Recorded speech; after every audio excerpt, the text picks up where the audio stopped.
കർണാടകയിലെ ഷിരൂരിൽ മലയിടിഞ്ഞുണ്ടായ ദുരന്തത്തിൽപ്പെട്ട അർജുനെ കണ്ടെത്താൻ കഴിഞ്ഞ 8 ദിവസവും തിരച്ചിൽ നടത്തിയിരുന്നത് പ്രധാനമായും ഹൈവേയിലും പുഴയോരത്തുമൊക്കെയായിരുന്നു.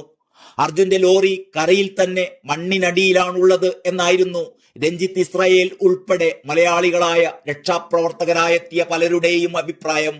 98% മണ്ണ് നീക്കിയിട്ടും അർജുനെയും ലോറിയെയും കണ്ടെത്താനാവാത്തതിനാൽ ഇനി തിരച്ചിൽ പുഴയിലേക്ക് മാറ്റുമെന്ന് കർണാടക മന്ത്രി 2 നാൾ മുമ്പേ പറഞ്ഞിരുന്നുവെങ്കിലും കരയിൽ തന്നെയാവും അർജുനും ലോറിയും ഉള്ളത് എന്ന മലയാളികളായ രക്ഷാപ്രവർത്തകരുടെ അഭിപ്രായം മാനിച്ച് തിരച്ചിൽ കരയിൽ തന്നെ തുടരുകയായിരുന്നു. ഇന്നലെ മാത്രമാണ് പുഴയിലേക്ക് നേവിയുടെ നേതൃത്വത്തിൽ തിരച്ചിൽ ആരംഭിച്ചിരുന്നത്. പക്ഷേ ശക്തമായ അടിയൊഴുക്കും കനത്ത മഴയും കാരണം തിരച്ചിൽ ഫലപ്രദമായി നടത്താനായില്ല. മാത്രവുമല്ല, പുഴയിലേക്ക് മണ്ണിടിഞ്ഞ് പുഴയിലെ ഓരത്ത് മുഴുവൻ 25 അടിയോളം താഴ്ചയിൽ ചെളിയായി മാറിയിട്ടുമുണ്ട്.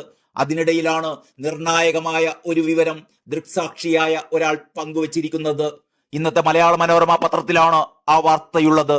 അതിങ്ങനെയാണ്: അർജുന്റെ ലോറി ഷിരൂർ കുന്നിന് സമീപം ദേശീയപാതയിൽ നിന്ന് പുഴയിലേക്ക് വീഴുന്നത് കണ്ടു എന്നും പുഴയുടെ അരികിൽ തന്നെ ലോറി ഉണ്ടാകാമെന്നും ദൃക്സാക്ഷി.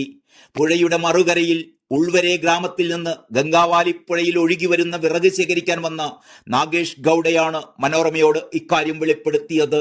സംഭവ സമയത്ത് താൻ പുഴക്കരയിൽ ഉണ്ടായിരുന്നു എന്ന് ഇയാൾ പറയുന്നു. കുന്നിൽ നിന്ന് ഇടിഞ്ഞു വീണ മണ്ണിനോടൊപ്പം ഒരു ലോറിയും പുഴയോരത്തേക്ക് നിരങ്ങി വരുന്നത് കണ്ടു. മണ്ണിന്റെ തള്ളിച്ചയിൽ പുഴയോരത്തെ ചായക്കടയാണ് ആദ്യം പുഴയിലേക്ക് വീണത്. പിന്നാലെയാണ് തടി കയറ്റിയ ലോറി പുഴയിലേക്ക് വീഴുന്നത് കണ്ടത് നാഗേഷ് പറയുന്നു. മണ്ണിനൊപ്പം കുന്നിന്റെ മുകളിലെ ഹൈടെൻഷൻ ഇലക്ട്രിക് പോസ്റ്റും താഴേക്ക് പതിച്ചു. തുടർന്ന് വെള്ളം കരയിലേക്ക് ഇരച്ചു കയറി വീടുകളും തകർന്നു. ഈ സമയത്ത് തീരത്തുണ്ടായിരുന്ന 4 കുട്ടികൾ ഓടി രക്ഷപ്പെട്ടെങ്കിലും പരിക്കേറ്റ് ആശുപത്രിയിലായി. ലോറിയുടെ പിൻഭാഗവും ലോറിയിലെ മരവും മാത്രമാണ് കണ്ടത് എന്നും മുൻഭാഗം കണ്ടില്ലെന്നും കൂടി നാഗേഷ് പറഞ്ഞു. തീരത്തെ കരിങ്കല്ലുകളും ഗ്രാമത്തിലെ വീടുകളിലേക്ക് തെറിച്ചു വീഴുന്നുണ്ടായിരുന്നു. ഇങ്ങനെയാണ് മലയാള മനോരമയിലെ ആ വാർത്ത.